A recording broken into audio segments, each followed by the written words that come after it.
आप मुझ पे क्यों करें भरोसा? जैसे मैम ने बताया अभी कि ये लिविंग एग्जाम्पल हैं।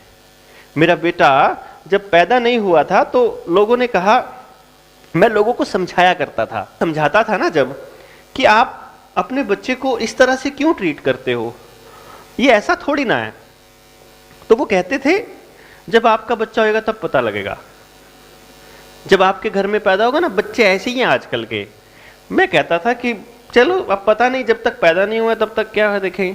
उसके बाद जब पैदा हो गया तो मैंने एक चीज़ सोची कि मैं अपने बच्चे की परवरिश ऐसी करके दिखाऊंगा जिसमें मैं उसे कभी पढ़ने के लिए ना कहूँ। मैं देखूंगा क्या वो पढ़ लेगा। फिर मैंने ये सोचा कि मैं उसे पढ़ने के लिए प्रेशराइज नहीं करूंगा, तो कंपटीशन के लिए भी नहीं दौड़ाऊंगा। तो मैं देखूंगा कि क्या वो जी लेगा। जैसे जीने के लिए हम बहुत सारी चीज़ों को बहुत ज़रूरत मानते हैं ना, अपना बेसिक। तो मैं ये देखता हूं कि क्या मैं उसे पढ़ने के लिए नहीं कहूंगा तो क्या उसकी ज़िंदगी फिर भी एक इंसान की तरह ठीक हो जाएगी। और इस सपने के साथ हमने उसकी परवरिश शुरू की। शुरुआत के प्री मैच्योर डिलीवरी था वो, मैं आपको बताऊं। प्री मैच्योर डिलीवरी होने के बाद में लोगों ने कहा कि अभी मेंटली वीक है, इसको चीज़ें समझ में नहीं आती, बहुत देर से समझ में आएंगी।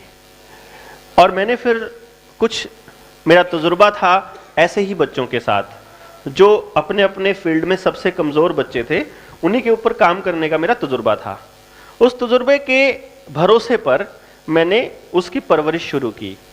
और उस परवरिश के दौरान क्या हुआ कि 3 साल तक लगातार काम करने के बाद जब वो 5 साल का हुआ तब उसने पहला नेशनल रिकॉर्ड बनाया था, और वो इंडिया का सबसे कम उम्र का गोल्ड मेडलिस्ट बना मैथमेटिकल कैलकुलेशंस में।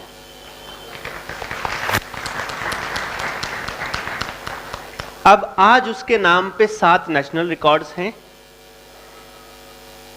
उसकी कैलकुलेशंस, उसको ह्यूमन कैलकुलेटर बोलते हैं।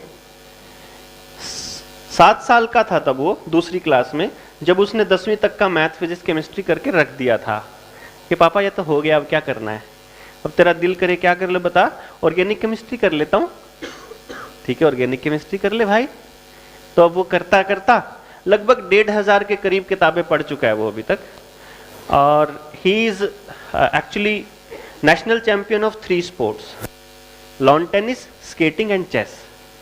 ऐसा नहीं है कि सिर्फ पढ़ता है, वो सारा दिन खेलता ही है। ठीक है, ये सब करने के बाद अब लोग यकीन करने लगे कि अब इससे पूछते हैं कैसे होगा, कि तुमने कैसे किया।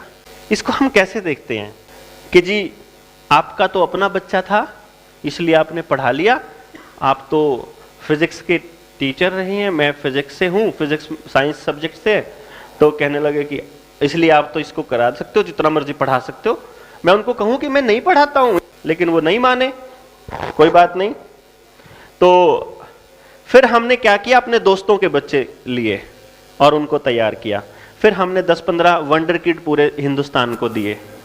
तो सारे के सारे, मतलब अगर आप सर्च करेंगे तो जो करनाल एरिया, जयपुर से, इंदौर से, वो सब के सब बच्चे हमने फिर एक प्लेटफॉर्म पे हम लेकर आए।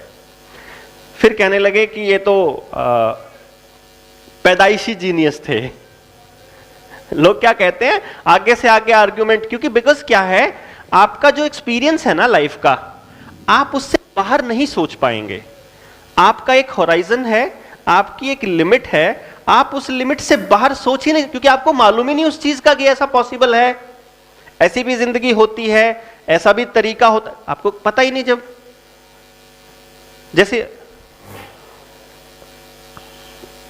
जैसे आपने कहा था कि हमने तो बच्चे को सिखाया लिखना, और मैंने कहा आपने सिखाया नहीं, आपको उसको खत्म कर दिया, क्योंकि आपको पता नहीं था कि आप इस तरीके से उसको खत्म कर रहे होते हो बच्चे को।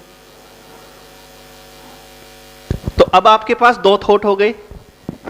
अगर आपके पास मल्टीपल थॉट होंगे तो उसमें से सबसे बढ़िया छांट सकते हो ना आप, लेकिन अगर एक ही थॉट के साथ जिंदगी गुजारते रहोगे तो हम उसमें से अच्छी बेटर चीज कैसे निकाल पाएंगे? I don't know. तो कहने लगे कि ये तो पैदाइशी जीनियस थे और तुमने तो इन्हीं के ऊपर काम किया।